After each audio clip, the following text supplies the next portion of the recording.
ओम नमो भगवते वासुदेवाय नमः। श्रीमद् भागवत गीता जी का चौथा अध्याय। श्री कृष्ण भगवान बोले, इस अविनाशी कर्म योग को मैंने सूर्य से कहा, सूर्य ने मनु से कहा और मनु ने राजा इक्ष्वाकु से कहा। हे अर्जुन, इस परंपरा से प्राप्त यह योग सब राज ऋषियों ने जाना, परंतु अधिक समय व्यतीत होने से यह लुप्त हो गया। वही प्राचीन योग आज मैंने तुमको बताया है, क्योंकि तुम मेरे भक्त और मित्र हो।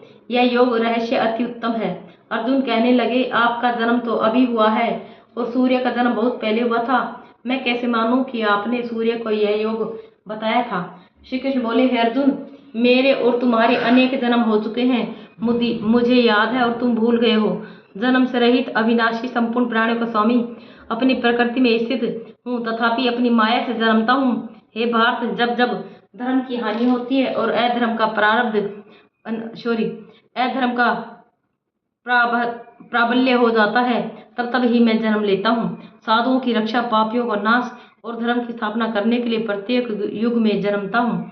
जो मेरे इस अलौकिक जन्म और कर्म का तत्व जानता है, वह मृत्यु होने पर फिर जन्म नहीं लेता और मुझ में लीन हो जाता है। इस भांति मोह, भय और क्रोध को त्याग कर मुझ में भक्ति करके और मेरी शरणागति हो, बहुत से मनुष्य ज्ञान रूपी तप से पवित्र होकर मुझ में मिल गए हैं। जो जिस भाव से मेरा पूजन करता है, उसको मैं उसी प्रकार का फल देता हूँ। हे पार्थ, मनुष्य सब प्रकार से मेरे मार्ग का अनुसरण करते हैं, अर्थात यह चाहे जिसकी सेवा करे वह मेरी ही सेवा है। मनुष्य लोक में कर्म सिद्धि की इच्छा करने वाले देवताओं का पूजन करते हैं, क्योंकि इस लोक में कर्म की सिद्धि शीघ्र होती है। मैंने चारों वर्णों की सृष्टि अपने गुण और कर्म से की है। सृष्टि का कर्ता मैं हूँ, तथापि मुझे अकर्ता अविनाशी जानो। कर्म मुझको वृद्ध नहीं कर सकते, तथापि कर्म फल में मेरी कामना नहीं है।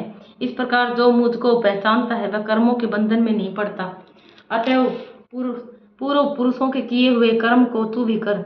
हे अर्जुन, कर्म क्या है और अकर्म क्या है, इसके विचार में विद्वान की बुद्धि भी चकरा जाती है। उसी कर्म का वर्णन मैं तुमसे करूंगा, जिसके जानने से संसार के बंधन छूटकर मोक्ष से भागी होगे। कर्म, विक्रम और अकर्म तीनों का जानना आवश्यक है, क्योंकि कर्म की गति गंभीर है। हे अर्जुन, जो कर्म करने की कोई कामना नहीं रखता है और जिसके समस्त कर्म ज्ञान रूपी अग्नि से भस्म निर्मल हो गए हैं, उसको पंडित कहते हैं। जो कर्म फल की आशा छोड़कर करता है और उनमें आसक्ति भी नहीं रखता है और निराश्रय ही संतुष्ट रहता है, ऐसा मनुष्य कर्मों में घिरा रहने पर भी मानो कुछ नहीं करता है।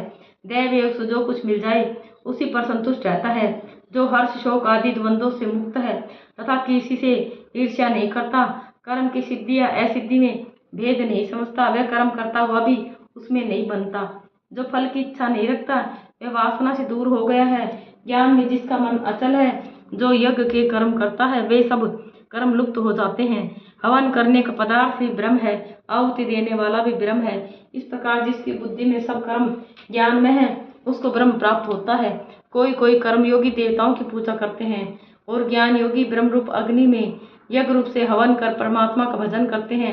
कोई ऐसे हैं जो अपनी इंद्रियों को तथा कर्मों को स्वयं रूप से अग्नि में होम देते हैं, और कितने ही इंद्रिय रूप अग्नि में इंद्रियों के रूप शब्दादि विषयों को होम देते हैं। कितने ही लोग इंद्रियों के सब कर्मों को, प्राणों के कर्मों को आत्मज्ञान से प्रज्वलित संयम रूप अग्नि में होम देते हैं। कोई तो द्रव्य यज्ञ करते हैं, कोई तप यज्ञ, कोई योग यज्ञ, कोई स्वाध्याय और कोई ज्ञान रूपी यज्ञ करते हैं, और कोई प्राणायाम में तत्पर रहने वाले योगी प्राण और अपान वायु में प्राण को रोकते हैं और प्राण वायु में अपान वायु का लय करते हैं।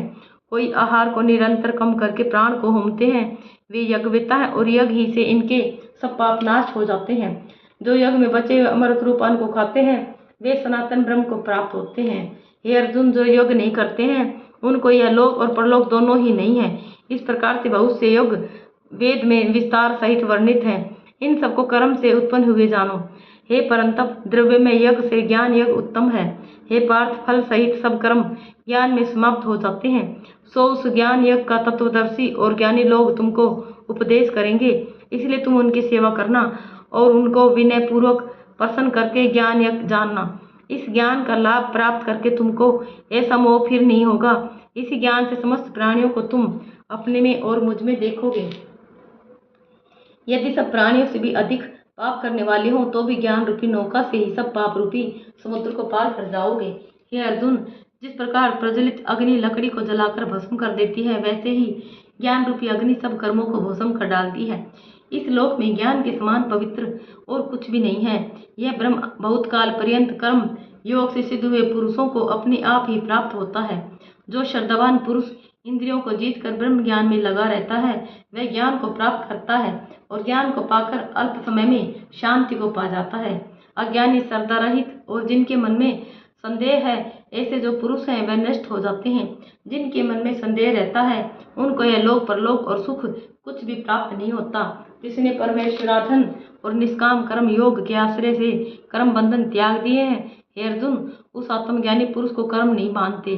अतएव अज्ञान से उत्पन्न हुए चित्त के संशय को ज्ञान रूपी तलवार से काटकर मेरे बताए हुए कर्म योग को करने के लिए प्रस्तुत हो जाओ।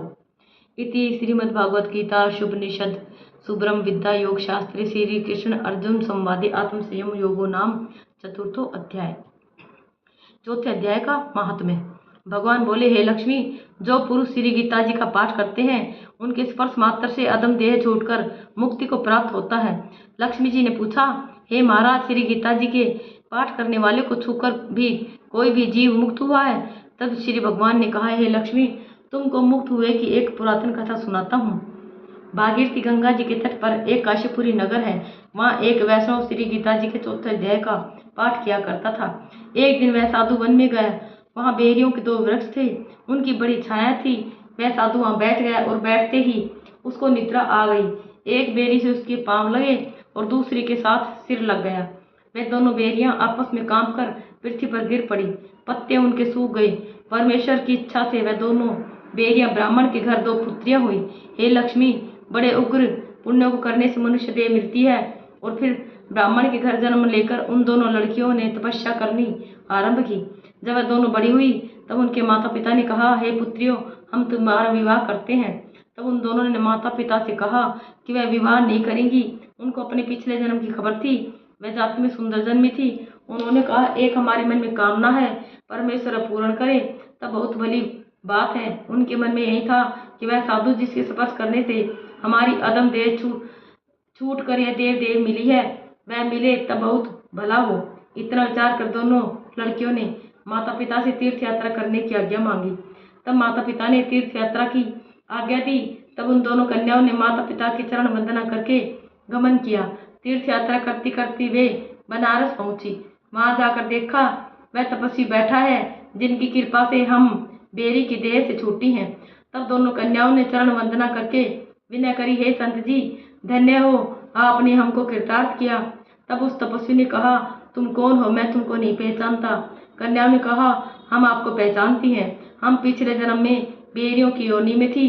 तुम एक दिन वन में आए, तुमको बहुत धूप लगी थी, तब बेरियों की छाया तले आ बैठे।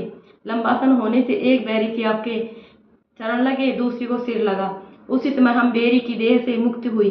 तुम्हारी कृपा से हमारी गति हुई है। श्री गीता जी के चौथे अध्याय का ऐसा महात्म्य है। तब वह मन वचन कर्म से नित्य प्रति पाठ करने लगा। तब श्री नारायण जी ने कहा, हे लक्ष्मी, यह चौथे अध्याय का महात्म्य है जो तुमको सुनाया है। ओम नमो भगवते वासुदेव।